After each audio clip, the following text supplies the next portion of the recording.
Hi, my name is Brandon, and today we're going to be going into the camera safari in search of two specific cameras known for their size and compactness.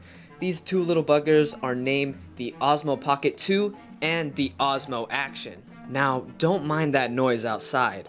Those are some rumbling hunters in search for the big DSLRs for their vlogging rigs. But for me, I'm looking for something smaller because, I don't want to carry something that's super big. In those type of situations, you'll just be capturing all that heat. While me, I can go to the more quieter part of the safari. Just because I'm looking for the bugs, not the big, rumbly, DSLR mirrorless vlogging animals. Okay, so since we're going to the quieter part of this safari, I should be good to just sneak my way in and just go look for those two small cameras. Though they are tiny, that still doesn't beat the eyes of the camera safari master. So, let's go look for them.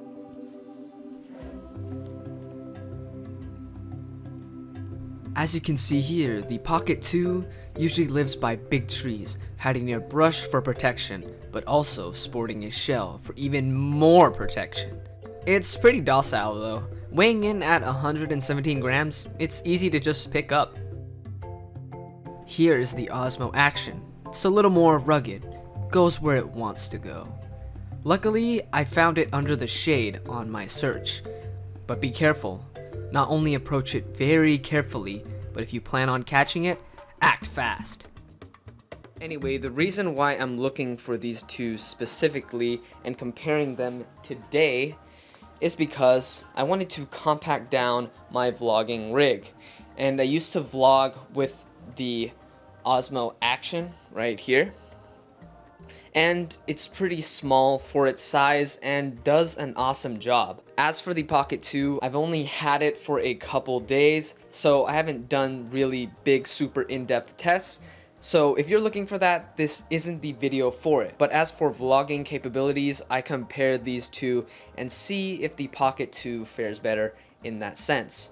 What I'm looking for is better image quality and portability. Because when you're out in public, I've noticed that if you have a bigger rig with you, the more people are prone to stare. So reason being on why I'm making this review now, only a couple days in using the Pocket 2, instead of a full-fledged review, is because I want to make sure that when I do these two comparisons, that the Pocket 2 would cover my needs on why I was replacing the Osmo Action in the first place.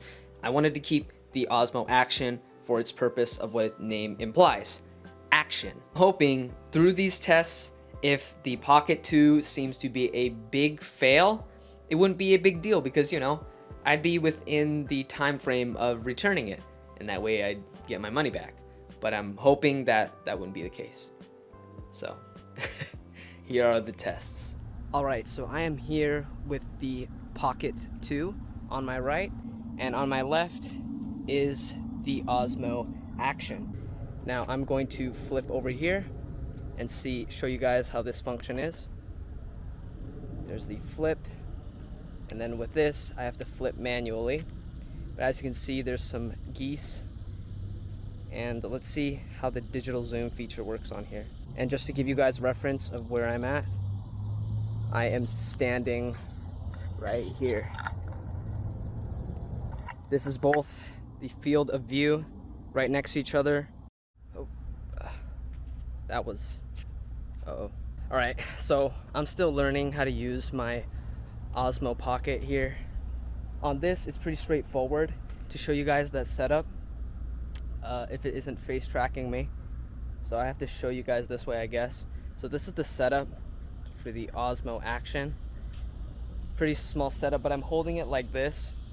So I'm not holding it at an angle, it's just straightforward like this, just like how the Osmo Action would. So I'm not angling it at all. And both are using internal audio on manual settings. And I'll show you guys the full auto, but let me just check here first that I didn't leave anything behind. Here's holding it without, I guess with your arms bended, because it's unrealistic that we're always going to be holding it like this and walking all the time. like this, just your arm fully extended out. That's just not realistic. We probably would go something like this. From what I can see here with the Osmo Action or Osmo Pocket 2, I don't really have to, it's face tracking me, but it's like awkward. Like, I don't know if it's keeping me in frame or not. Like, it's trying to keep me centered the whole time. While with the Osmo Action, we just seem to just be chilling.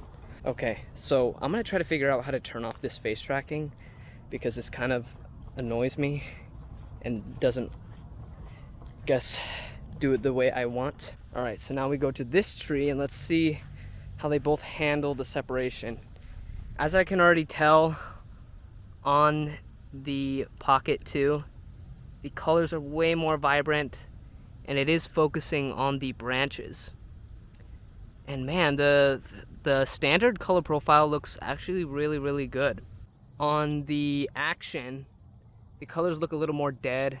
It's not creating that separation. So that's what it looks like. So let's test this digital zoom. Let's see how far we can get on the zoom here.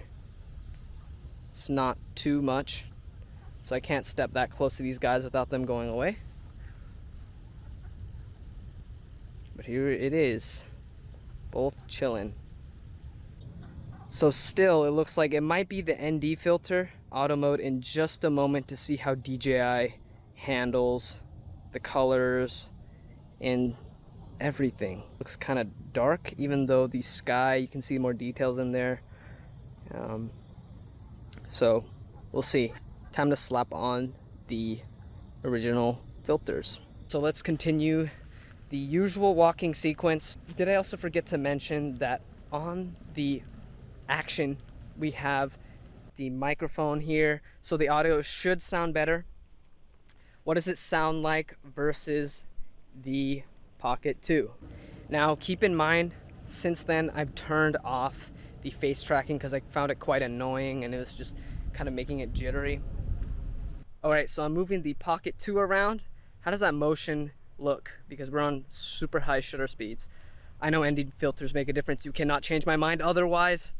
Alright, so now we're gonna test the motion right here. How does that look? Oh, I can see it. Oh, it is, high shutter exposure, but I can see it. I know ND filters save the day. How do you think these two perform with the auto settings? I don't know, man. I do not like auto modes, even if it handles it fine. I don't know. That's the thing, right? You should be able to just pull out the product and use it. I take that back.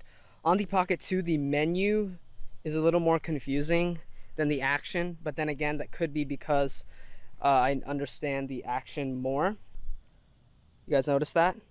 On the Action, it doesn't expose for my face, while on the Pocket 2, it does expose for my face. So when on manual mode on here, I couldn't change my desired EV, which is usually -1, because these smaller cameras tend to overexpose all the time. So I couldn't change that for some reason, but I was able to change my shutter speed and frame rate. Any Pocket 2 owners watching, please let me know if I'm doing something wrong, because on here I'm able to change the EV, the shutter speed, all that ISO, but on here I'm only able to change the ISO, the frame rate, and the shutter speed and all that, but not the EV. I got so close to a squirrel I didn't even know. Look at this. I don't know if you can see him on there. So now we got a duck crossing us right here. Look at it. Let's see if we can zoom all the way so I can see DJI trying to focus on the duck. Look at our duck friend going over to his family, or she. Yeah, I do like this digital zoom option, just because, you know, there's going to be times where you're like, hey, I want to zoom in and I'm not able to, you know? So that's really nice to have. Oh, wow. Look at this. Oh, let's see if we caught it in time. Maybe we didn't. Oh, Oh, I don't think we caught it on time.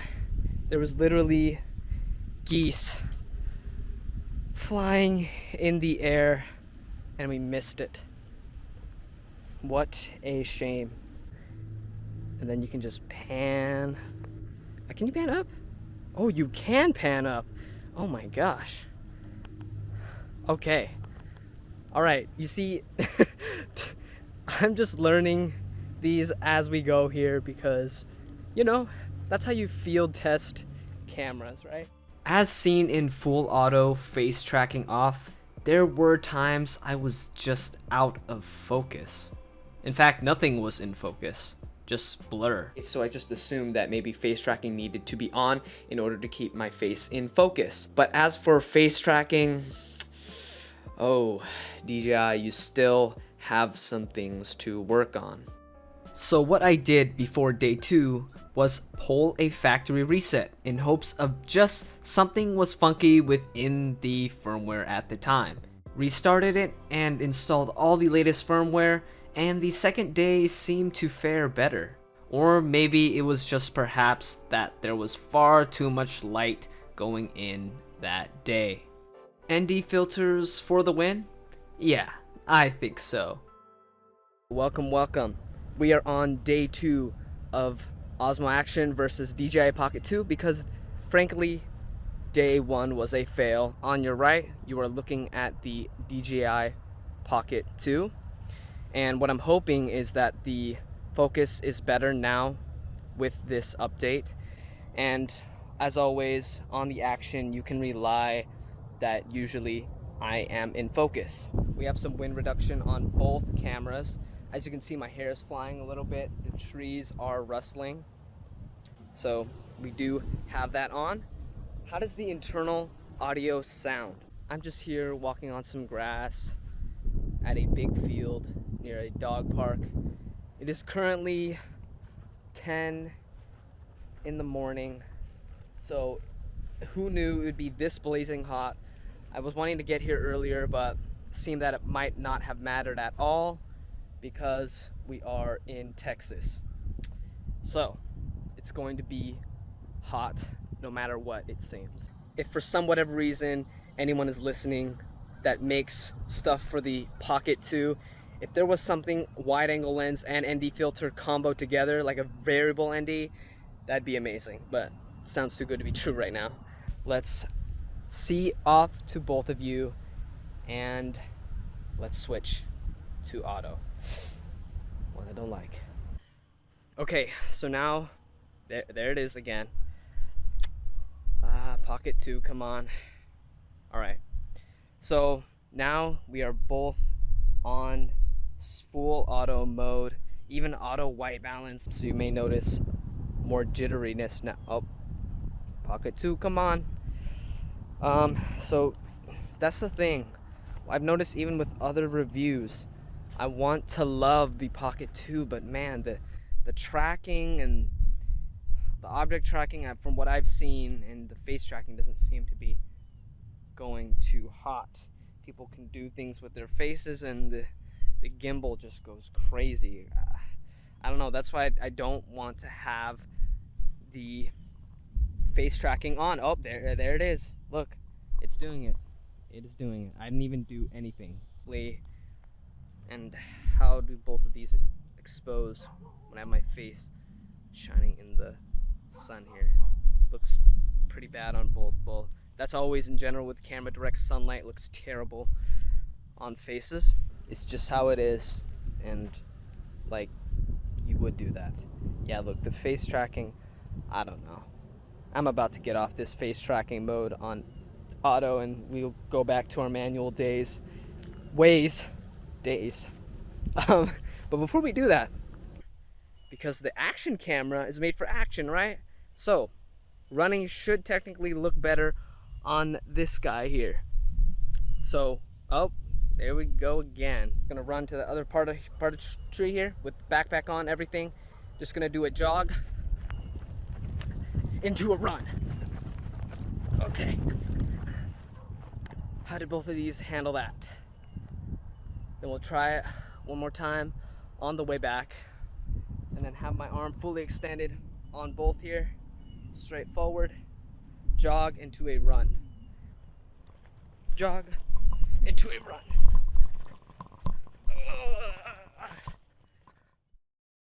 And if anyone is curious on what the Cinelike profiles look like ungraded, here they are. So, what can we conclude from day 2? The wind was definitely harsh and audio rendered not too well. Makes me want to create some sort of wind mod for the Pocket 2. And as for our other issue, yep, even after everything we've done, face tracking, object tracking, still a fail. And as a vlogger, that is a little disappointing because you do want to keep yourself in focus when you're talking to your audience, right? So I'm really hoping that this tracking feature does improve over time through firmware updates or whatever DJI needs to do. And I wanted to mention this because when I was looking at previous videos and tests from other owners of the Pocket 1 and Pocket 2, the Pocket 1 performed better in face tracking and object tracking. And with tracking with the Pocket 2, just my face alone, I can see the differences. And if you look at other people's videos, it is it's just bad. Once again though, this product is fairly new. It's only been out for almost a year now. So I'm really hoping that DJI does tend to this problem.